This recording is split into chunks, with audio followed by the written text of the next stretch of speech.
How's everybody doing? Happy Bally's? Excellent, good.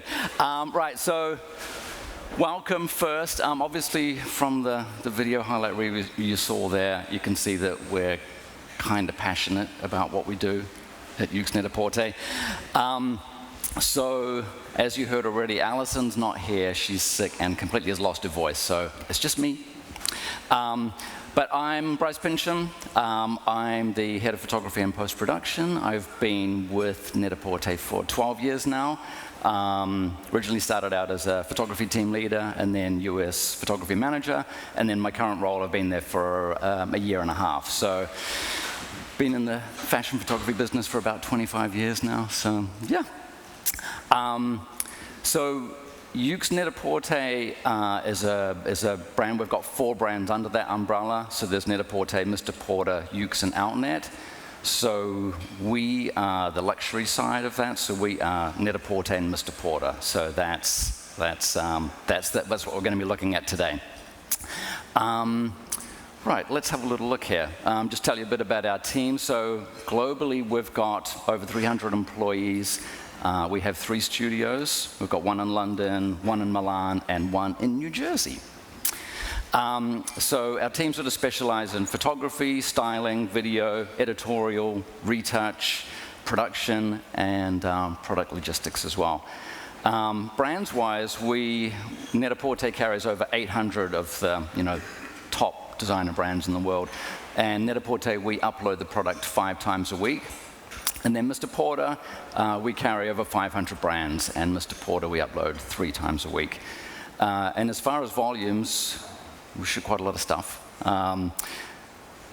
Each week we're shooting over 2,100 unique products. In each of those we're looking at probably 10,000 images a week, 1,700 videos a week, and then over 250,000 written words. So quite a lot of stuff that we're sort of producing. We should take a poll. Who currently shoots video as part of their workflow? Put your hand up. Cool. Who's been doing it for more than a year? Keep your hand up. Who's been doing it for more than 5 years? Keep your hand up. How about more than 10 years? Nice. Okay, cool. That's a couple. All right, great. So we've been shooting it for a good 12 years now. So I'm going to start off just looking at this quote here, just so we can sort of center what we're looking at today around this. If you always do what you always did, you will always get what you always got. So we're just going to sort of talk a little bit today about our 12-year journey with product video and the changes that we've made. So we're going to have some video examples, and we will showcase how we've evolved and elevated our aesthetics and creativity in product video just over time, how that sort of changed. We're going to look at how we reimagine the way we capture video, and also how we embrace customer feedback into our video decisions, which is a really big, important part of what we do and changes that we make. So, just with our own sort of lessons and highlights that I'm going to share with you, hopefully these are going to sort of inspire and empower you guys as well to integrate more video into your own work. So we'll get on with it. All right. So I'm going to start off with Net-A-Porter ready-to-wear video. So this is where it all sort of started for us. Get some action happening here. Cool. So this is going back to our old Net-A-Porter video, so how it sort of started out. So when we first sort of introduced video to our sites, our focus was really just on ready-to-wear, really just sort of showing how the model moved, like how the garment moved, basically a simple sort of walk on, turn around, and walk off. And we would sometimes focus in on some particular details, but really mostly it was just about showing how the garment sort of moved and falls. Starting in 2018, we began to work with the creative director for Net-A-Porter at the time on a entire brand refresh for Net-A-Porter. So this included everything: packaging, editorial, advertising campaigns, like the logos, the fonts, everything. So, and obviously a big part of this was also our product pages. So we wanted to transition away from the classic old, white panels that we had for Net-A-Porter, and we were testing and moving into more of a sort of lived-in luxury apartment. So this is a whole lot of the testing phase. We've ended up with two different sort of sets that we have, a wooden floor and a concrete floor, and also furniture as well, just to give it a more sort of lived-in editorial sort of feel. So we spent probably a good year and a half testing, color flow workflows, studio workflows, lighting, continuous lighting, camera systems, a lot to really sort of get it dialed. But 2019, we launched the refresh site. And there you go, there it's up and running. So one really big shift that we did, key pivotal shift, was we moved to continuous lighting on the model sets. We also updated the Canon cameras that the teams were using for both photo and video, which brought about a big sort of improvement in our color consistency between both. The out-of-camera capture for video is much closer to what was coming out for photography as well.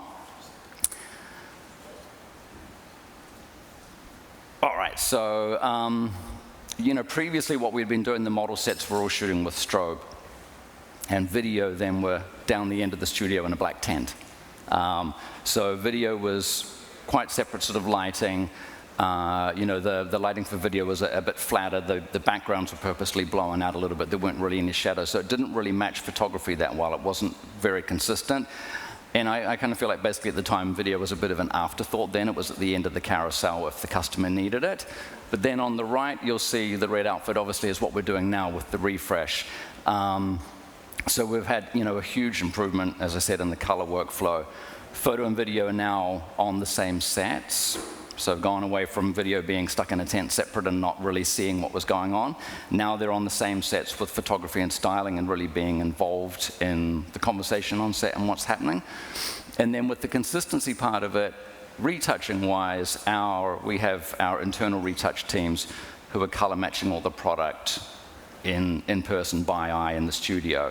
And then video are then doing their color grading off of those retouched images. So again, the stuff that was coming off set is already a lot more consistent, and then the final steps are just doing that in-house in person. So the color consistency was one big part of it, but that sort of didn't really stop there. Like I just mentioned, video are now an integral part of the actual sets that are running. So they're no longer hidden away. They're a part of the conversation. They're really sort of working with the stylist and the model as well. So we found it kind of really gave a good spark to our sets, and it's just created a better experience for the customers as well. And you can see here, the whole video feel is a lot more editorial. There's just the nice sort of camera pans and detail shots, and so it's just been a really big sort of jump for us. So here's a look at the product page, and you can this gives you just a good idea of the consistency between the still images and then the video, and just how really it's just much more of a sort of seamless experience. So that's sort of our commitment, is really providing the customer with that seamless experience, trying to give them as much information as possible, and ultimately, leading to them making a purchase. So I'm going to touch on the man stuff as well, Mr. Porter. Similar sort of story to Net-A-Porter. This all happened late last year, but again, we'd gone from an example here of what Mr. Porter used to look like, white seamless background, very simple walk on, turn and walk off. So we wanted to move away from that. So again, it was working with the creative director for Mr. P, spending like a good year of just trying different sort of set builds and stuff. And then in this next slide, you'll see this is Mr. Porter now. So we refreshed this November last year. Again, having like an apartment sort of look with the walnut floor with the brass inlay. We have 6 of these sets, so 2 in each studio that are all identical. And again, we're mixing in sort of vintage furniture and so on as well, just to make it just a more editorial sort of feel for the customer. But you can also see the clarity of the lighting is just so much nicer. You're able to see so much more detail in the in the upload pieces and the products that we're shooting than what it was previously. And this is just sort of a side-by-side, so you can see, again, just going back to what we were doing up until last year, and then the difference now with just the nice detail sort of crops and the pans, and it's just a much more elevated sort of experience. So, obviously we felt like we were in a pretty good place with ready-to-wear, so it was sort of time to venture into other new categories. hard luxury is a huge sort of turning point for us in the last few years. Wine apps under the umbrella of Richemont. Richemont obviously own, Cartier, Roger Dubuis, IWC, Vacheron, like all these huge fine watch and fine jewelry brands. So we knew that our offering ourselves was really going to go up, and we needed to, have our video and photo sort of match what was expected for that. So originally when we started out doing fine jewelry on Net-A-Porter, we started out with turntable videos, so really just sort of focusing on the product and trying to give the customer information that they might not have got in the still images. Over time, we've moved away from that. We've moved all fine jewelry now onto model. And again, video are capturing footage which mirrors what photography are getting on the sets. So again, the move to having video and photo on the same sets has really made this possible. And then we have an example of men's fine jewelry as well, which is a new area we've started just in the last few months, actually. So we're also getting feedback from our personal shopping teams that customers really wanted to see the product on as well. They like to see, they like to see it on the wrist. What's it look like when they're going to wear it? What should they be sort of styling it with? So again, this has helped moving away from turntable to actually shooting it on model. And so the goal in all of this, obviously, is to minimize returns as well, right? That's, our customers don't have the opportunity to try it on. They're not going into a physical boutique and trying stuff on, so we need to give them the confidence to buy it just from looking at our site. So again, we're just trying to give them as much information as we can. And then I was just going to sort of touch on challenges. One challenge we do have with fine jewelry are earrings in particular. They can be tricky. A few reasons. Human ear doesn't always look the nicest super close up. Also, we don't do hair and makeup on our models. So, if there's any skin blemishes, obviously with the still images we can have them retouched, but with video we are not able to do that in our sort of time constraints. So, in those occasions we'll end up shooting earrings on turntable instead if it doesn't work out perfectly. And then moving on to fine watches, which is another huge category for us. From the onset of shooting fine watches, we knew that these needed to be, tabletop. We know what the fine watch customer wants to see. They really want to see the details, the movement, the crown, the lume, the markers, anything like that. So that's what we really try and focus on with these videos. So again, giving them all the information they would have if they were in a boutique actually looking at it themselves in person. And then here you see a product page from Mr. Porter. So interestingly, for fine watches, we have the video play before the still images. So this was something that the Mr. Porter fine watch team decided to get as much information to the customer as quickly as possible. That starting off with the video was the way to do this, and then it moves to all the still images afterwards. And we shoot lots of images, obviously. But again, we're trying to give as much information as we can, on the website, because obviously people are not able to pick up the product themselves, so we want to cover everything here. So like I was sort of saying earlier about customer feedback, again, this is something that we've had from customer feedback from the personal shopping teams. The customers want to see what the watch is like on their wrist, what the size is like. So we're now also shooting videos on model to go alongside the tabletop video, just to sort of complement it. And just again to give that extra information on what it's actually going to look like on. And then bag videos is an area I wanted to sort of just talk about. This is another thing to do with customer feedback. So we've had, for a good while now, we've had customers feeding back that they want to see, the inside of the bags, how much the bag holds, the sense of scale, how can they fit both their phones in there, all of that sort of thing. So we tried to solve this with photography, putting everyday products inside bags, showing the inside for scale and stuff, but we were never very happy with it. It never looked great. It's quite busy and quite messy. So we turned to video to sort of solve the problem. So now what we're doing with bag videos, showing it on set, showing, obviously, a sense of scale, and then taking products in and out, showing any unique features like zippers and pockets and so on. So just trying to help inform the customers to make a decision, and again, cut down on returns. And there's just a product page example of the clutch as well. So, yeah, that's basically where our journey is, but it hasn't ended. So we're always evolving. You know, again, going back to this, if you always do what you always did, you know the rest. So we're always sort of trying to update and change what we're doing, and just keep sort of improving. As studio leaders, our journey is one of constant evolution. We shouldn't remain stagnant. Our creative instincts will guide many of our decisions. Your teams are the experts, when it comes to aesthetics and visual appeal. However, that's not enough. The other part of the equation is customer feedback, as I sort of mentioned a few times. So, we don't want to be operating in silos. We must recognize that our contributions collectively shape the success of our companies. So really, we want to be creating product pages that really drive sales, and it's a collaborative effort that, we weave the customer sort of feedback into that as well. Ultimately, the content we produce, we should instill confidence in our customers, leading them to click through and make purchases, right?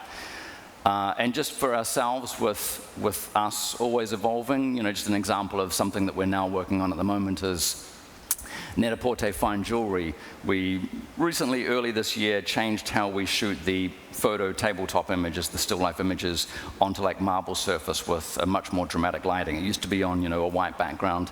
And so that's something that we're currently working on now. It's like, okay, so the model sets, photo and video, we now need to update that lighting so it aligns with what the still life images are. And so that's, something we're currently sort of testing. But we're always sort of evolving and always sort of trying to sort of keep refreshing stuff, keep ahead.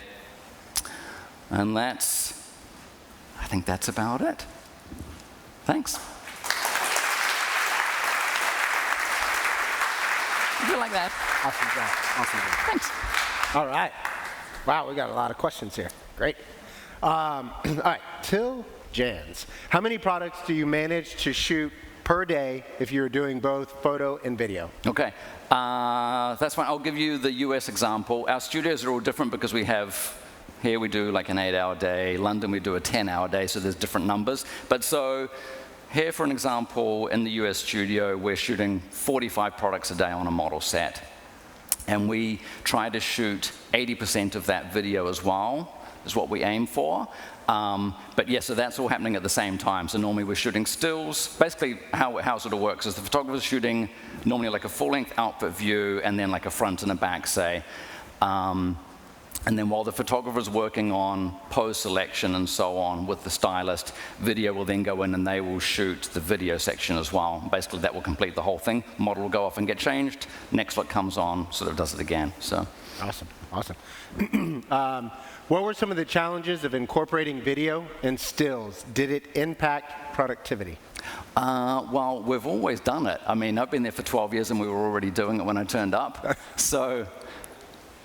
I'm sure there were challenges right at the beginning, but and again, now that we're doing it on the same sets, I feel like it's even better. When we used to have one video tent, and if you had, say, 4 model sets running, guys and girls, you get a traffic jam of models waiting in line to get into the video tent.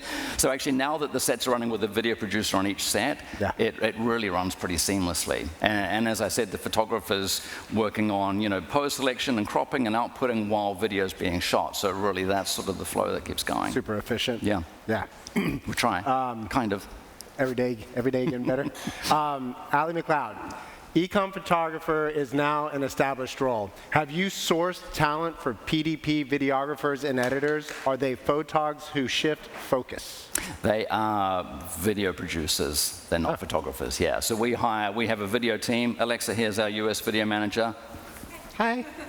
Say hi, everyone. six people on your team, six video producers, and then the same thing, Milan and London, we have specific video teams there, and those video producers take turns. Either one day they're on set shooting, or they're remote or in the studio editing instead on another day, so they sort of flip-flop back and forth between shooting and editing, but they're video only. We don't combine them with photography. Very cool. And then do they have a kind of a set shot list on specific products, or is there some flexibility just based on the Again, so like if they're on one of the model sets, they're just shooting the ready-to-wear and bags and shoes that are on the model set that day. Someone else would then be editing those later on. There are other sort of parts of beauty, sort of, you know, as we saw, parts of fine jewelry that might be on turntable. Most of it is based on ready-to-wear. Okay, Yep. okay, very cool. How do you facilitate the different lighting needs between stills and video while working on the same set? How do the teams work in the same space? So yeah, that's what I was sort of explaining before. We moved away from having strobe for photography, and so that was a lot of problem solving, finding continuous lighting that would allow us to shoot handheld for photography, ISO-wise not being too noisy, shutter speed, not having blurry images, enough depth of field. So that was a lot of the problem solving that we did over a year and a half. But once we got to a point that we had really good continuous lighting, that allowed video and photo to be on the same set seamlessly using the same lighting, so nothing's different. Yeah. And that's why then the website looks really continuous, because it's all just the same, exact same set. I mean, we even found that when in my previous life, that even the modifiers being different, you know, just throw a totally different feel into the picture, even if you could try and match everything else, white balance and all that sort of thing. So it's a great solution. Have you been able to track the performance improvements results from the new video, increased conversion, reduced return rates, etc.? So we don't get that much data ourselves. We're always being asked to do more video, and we're always trying to figure out how to fit it in. And like bag videos, for example, like again, that was always coming up in voice of the customer reports and so on. So for the studio, we try and figure out ways that we can fit it in without it costing us any more. So it's just a matter of making other stuff efficient. All right. Ooh, good one. What's next after video? Live shopping? No idea. No idea. But you're thinking about it, right? Yeah. Okay. All right, Logan, are you using the same continuous lighting for your photography assets, shooting photography simultaneously with video? Yes. Isabel, or Anonymous. What's the makeup of the crew on each set? How many people? What are their roles? So each set, photographer, stylist, video producer, size and fit, who are taking notes about how the garment fits, the measurements, what size it is, what size the model is. Anybody else that I'm missing? Oh, and a fashion assistant running around grabbing stuff. Yeah, that's it. But then we'll normally have like a couple of Net-A-Porter sets running, a couple of Mr. P sets running in each studio, so you've got that times at least 4. Oh, okay. Wow. All right. How long does it take to record the video, and how long to complete editing per video? How long are normally a couple of minutes, right? 2 minutes, I'd say, per video to shoot. We're pretty efficient at this point, and then for editing, about 7 to 9 minutes. Okay. Wow. Everybody hear that? 2 minutes to shoot normally, and then about 17 minutes to edit that video, right? 7 to 9 minutes to edit it? Yep. Cool. That's impressive. Very impressive. How do you handle the larger file sizes of video files? We basically have a studio service and a cloud sort of version as well, but we are, the video team are sort of doing pre-edits on set, so they're already cutting it down to a smaller sort of size before they save that, and then because it's saved online, someone else can edit it offline. And we even sort of flip-flop between studios, so if Milan are extra busy, Alexa's team will jump on the next morning and be able to pull stuff down and edit it globally as well, and so we can sort of flex a little bit if capacity is going up and down in the different locations. Wow. And so they're actually making cuts on set, not just marking timestamps or anything? Just you guys make a pre-select on the set. Cut out all the stuff that's not usable, so Right. it's shorter for the editor to take less time. Yeah, Awesome. and less uploading and downloading. Awesome. Yeah. All right. Are the camera moves, panning and cropping, being done in camera or in post? Most of it's in post, correct? Yeah, a bit of both. So we have the cameras on the sets are on studio stands, so you can move them around. They're on wheels. Do you like that? I did. I'm imagining I'm a studio stand. But then a lot of the movements of the detail shots and stuff, those are done in post as well. Okay. But it's that stuff's just made such a difference. I mean, visually. Especially like fine jewelry and stuff like that, just those really nice slow pans and movements just help for me, I find, help my eyes focus on the product much more, because you're not distracted by stuff in the background. Yeah. So yeah, I really like it. I mean, it's great that you can actually pan in that color, zoom in that close and still retain all the quality and detail. What's the timeline from shoot to go live? We are 2.5 days from the stuff coming into the studio and then it going live on the site. Wow. These are impressive stats, guys. How many products per day for ready to wear? US is 45. That's 45. As I mentioned, like London, they have a 10-hour day, but they only do 4 days. Yeah. So they are 50-something a day, but yeah, so that's basically a rough What about idea. those watches? Because I've done Watches videos we do for 2 a day there, I was going to say, that's a whole different ball game. So that's John's whole bag. Yeah. But yeah, so those fine watches for photo, we'll shoot 2 a day, because as you saw, there's like 9 shots of each watch. It's all medium format. It's all focus, layers stacked. Yep. And then video, we do 3 to 4 a day? 6 a day. Oh, really? So the fine watch videos that you saw there with the movement and all that sort of stuff, they can bang out 6 a day. Now, are you guys using prescribed rotators and stuff where it's like all programmed? Yeah. Yeah. Wow. Okay. Very cool. And for that, if anybody ever wants to go down that road, you have to find a floor that doesn't vibrate. We had this problem in Milan and in New Jersey. The studios are upstairs on a floor, and anything in the building, AC turns on, something in the warehouse turns on. Obviously, when you're, with a telephoto lens shooting something so small, so close, all that movement shows up. Oh, yeah. So we spent ages trying to find the one room in our building that has like a concrete floor that's, It takes me back to the 3-pass and doing still life shots in New York. Right. Where you had the same problems.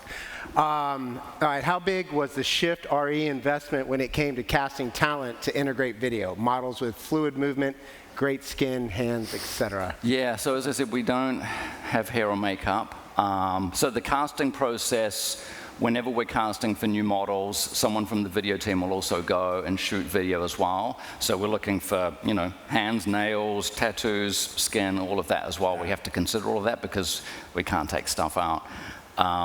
So yeah, that's basically the way we do it, is just do a really sort of good casting. Yeah, and actually that fluid movement's interesting too as well. I mean, it's to strike a pose in a moment versus being... Yeah, and even you saw like with the bag videos and stuff, it's quite a lot of directing to get, we have models that are really regular and they just make it look fantastic, and then you have newer ones that that doesn't look good, and so it's a lot of directing and trying to get them, into the right groove to make it look just nice and natural and fluid. Yeah, sure. Yeah.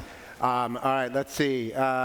What is involved in the testing that you're doing? You mentioned you tested for half a year or for a year and a half.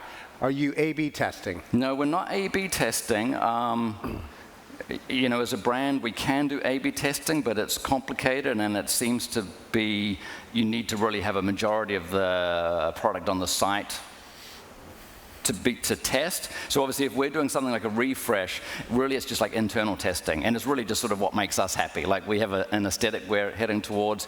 We'll work on, like even just talking about like the fine jewelry refresh that's now on marble.